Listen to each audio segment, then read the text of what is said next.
ಈ ವಾರ ಇನ್ನೂ ಕೆಟ್ಟದಾಗಿರುತ್ತದೆ ಸೂಚನೆ ಕೊಟ್ಟ ಜಗದೀಶ್. ಎಲ್ಲರಿಗೂ ಟೊಪ್ಪಿ ಕನ್ನಡ ಟಿವಿ ಯೂಟ್ಯೂಬ್ ಚಾನಲ್ಗೆ ಸುಸ್ವಾಗತ ಅಂತ ಹೇಳ್ತೇವೆ. ವಿಡಿಯೋ ಶುರು ಮಾಡೋದಕ್ಕಿಂತ ಮೊದಲು ಯಾರೆಲ್ಲ ನನ್ನ ಯೂಟ್ಯೂಬ್ ಚಾನಲ್ ಮೊದಲು ನೋಡ್ತಿದ್ರಿ ಅವರೆಲ್ಲರೂ ಸಬ್ಸ್ಕ್ರೈಬ್ ಮಾಡ್ಕೊಳ್ಳಿ ಮತ್ತು ಪಕ್ಕದಲ್ಲಿರೋ ಬೆಲ್ ಐಕಾನ್ ಪ್ರೆಸ್ ಮಾಡಿ. ಬಿಗ್ ಬಾಸ್ ಕನ್ನಡ ಸೀಸನ್ 11 ಎರಡನೇ ವಾರಕ್ಕೆ ಕಾಲಿಟ್ಟಿದೆ.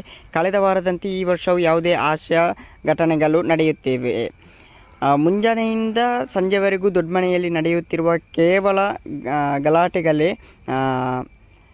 ಅದರಲ್ಲೂ ಬಿಗ್ ಬಾಸ್ ಮನೆಯ ವಾತಾವರಣವನ್ನು ಹಾಳು ಮಾಡುವ ಕೆಲಸವನ್ನು ಜಗದೀಶ್ ಮಾಡುತ್ತಿದ್ದಾರೆ. ಈ ವಾರವೂ ಅದು ಮುಂದುವರೆಯಲಿದೆ ಎಂದು ಜಗದೀಶ್ ಅವರು ಎಚ್ಚರಿಕೆ ಕೊಟ್ಟಿದ್ದಾರೆ. ಕಳೆದ ವಾರ ಜಗದೀಶ್ ಅವರು ಬಿಗ್ ಬಾಸ್ ಮನೆಯಲ್ಲಿ ಸಾಕಷ್ಟು ಕಿತ್ತಾಡಿಕೊಂಡಿದ್ದರು.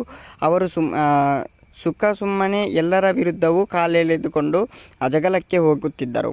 ಈಗಲೂ ಹಾಗೆಯೇ ಆಗಿದ್ದು, ಬಿಗ್ ಬಾಸ್ ಕನ್ನಡ ಸೀಸನ್ 11 ಎರಡನೇ ವಾರದಲ್ಲಿ ಜಗದೀಶ್ ಅವರು ಹೋರಾಟಕ್ಕೆ ಇಳಿದಿದ್ದಾರೆ. ಕಳೆದ ವಾರಕ್ಕಿಂತ ಈ ವಾರ ಇನ್ನೂ ಕೆಟ್ಟದಾಗಿರುತ್ತದೆ ಎನ್ನುವ ಎಚ್ಚರಿಕೆ ನೀಡಿದ್ದಾರೆ. ಅದಕ್ಕೆ ತಕ್ಕಂತೆ ಮನೆಯ ವಾತಾವರಣ ಬದಲಿಸುತ್ತಿದ್ದಾರೆ.